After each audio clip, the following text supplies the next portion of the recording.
Buonasera. Di Rafael Alberti. Venne quello che amavo.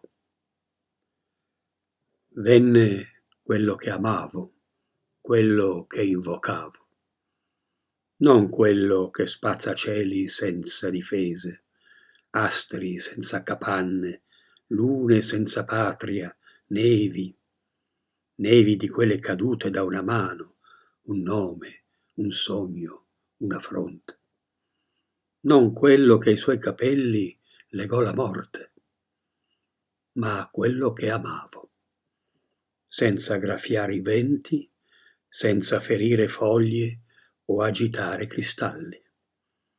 Quello che ai suoi capelli legò il silenzio, per scavarmi nel petto senza farmi male, di luce dolce una riva e render navigabile la mia anima.